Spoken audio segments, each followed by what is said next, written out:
Nag-start na maglagas ang hair ni Habi. So, 9th day daw ng radiation therapy niya. So, kita nyo naman talaga numinipis na yung buhok ni sir. Kahit ganunin lang niya, talaga natatanggal. So, sabi sa caption, meron daw siyang lung cancer. So, I guess nag-undergo na siya ng chemotherapy. So, again, itong chemotherapy, panlaban yan sa cancer. Kaso nga lang, meron siyang side effect na panlalagas ng buhok. So, I guess ito yung nag-undergo na siya ng radiation therapy naman sa brain. So, kung napapansin natin, una meron siyang lung cancer, pero tinitreat din yung brain niya. So, dalawa yung merong cancer, no? Pwedeng lung or yung brain. So kapag ganito, mag-iisip na agad tayo ng metastasis or yung baka kumalat na ngayong cancer na nanggaling sa lungs. Pumunta na sa brain, pumunta na sa liver. Hindi natin alam. Tingnan natin sa story. Yung naramdaman ng husband ko, yung bago namin nalaman na meron siyang stage 4 lung cancer. Stage 4 lung cancer na. So confirmed, kalat na nga yung lung cancer niya. Meron na siya sa brain. So yung diagnosis sa kanya is vertigo. Yun. Binigyan siya ng medicine para doon.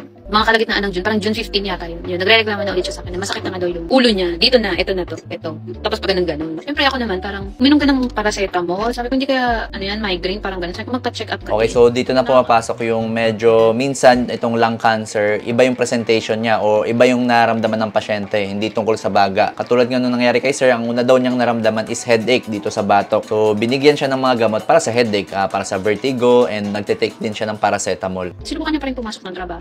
Pero dumating yung point na nagsuka na siya. So every time na tinatanong ko siya kung saan yung masakit, ang sinasabi niya palagi is yung dito. Itong Batok talaga, no? So guys, walang ubong nagaganap dito sa sakit niya na yun. Talagang sa ulo, yung tama niya talaga lahat. Ulo, batok. So nabanggit din ni ma'am na nagsusuka na nga siya. So isa rin yun sa mga presentation na pwedeng meron kang bukol sa brain. Susuka tayo kasi tumataas yung pressure sa bungo natin.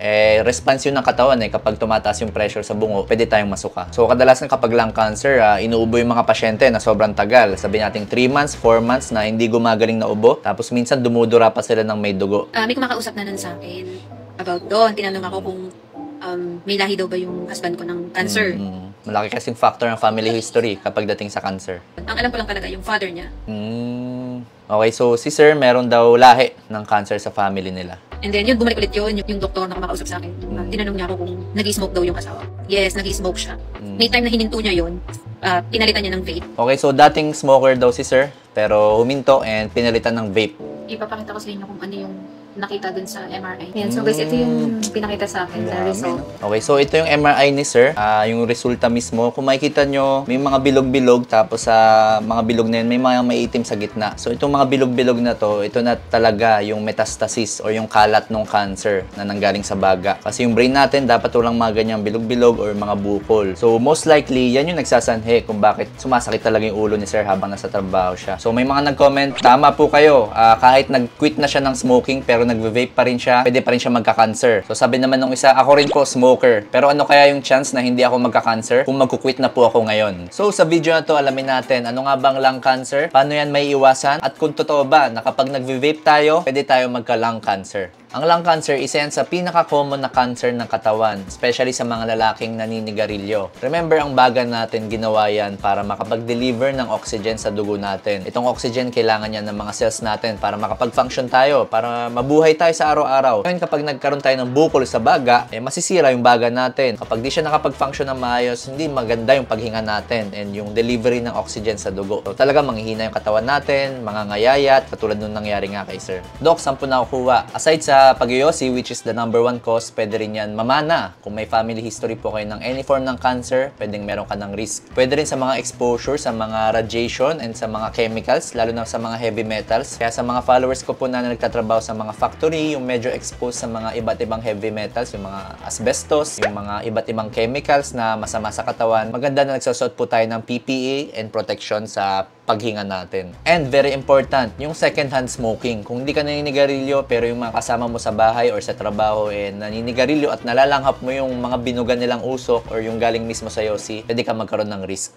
Ano mga simptomas? Nabanggit ko kanina, usually inuubo sila na sobrang tagal, may kasamang dugo, tapos may kasamang pagbabawas ng timbang. Yung iba sa mga severe na kaso, nagkakaroon ng pamamanas ng mukha nila kasi nagkakaroon ng pag-ipit mga ugat dito sa may leeg, dito sa may taas ng baga. Kasi kapag naipit yung ugat kalat dyan, hindi makabalik yung mga dugo na galing sa ulo papunta sa heart. So kapag di nakabalik yung mga dugo doon, mamamanas yung mukha nila, mamamaga. Pero pwede rin walang connection sa baga yung mga symptoms nila. Tulad nung nangyayari kay sir, headache yung naramdaman. So nagka-headache siya kasi nga kalat na pala, meron na pala sa brain. Actually, hindi lang naman sa brain yan pwede kumalat. Pwede rin yan sa buto, sa spine, dito sa likod. So kapag kalat yan sa buto, pwedeng sumasakit yung likod, sumasakit yung balakang. So usually, nalalaman natin na may cancer nga tayo kapag na-CT scan tayo, na PET scan or MRI. Katulad nung nangyari kay sir. So nilagay siya dun sa radiology, nagkaroon ng scan, pinasok siya dun sa machine, and then nakita yung mga organs niya sa katawan kung kamusta. So, nakita nga yung mga bukol. Doc, paano kami makakaiwas? So any type naman ng cancer, talagang merong mga risk factors. So para di ka magkaroon ng mga cancer na yon, huwag mo nagagawin yung mga risk factors. Huwag ka na manigarilyo, umiwas sa mga second-hand smoke. Kung hindi ka pa naninigarilyo, huwag mo nang simulan. And of course, dun sa mga may trabaho nga na expose sa mga chemical, laging gumamit ng mga PPE. Ngayon, para sagutin kung konektado ba yung pag-vape sa lung cancer, ang sagot, kulang pa yung mga studies natin. Dahil ang vaping ay bago pa lang sa market and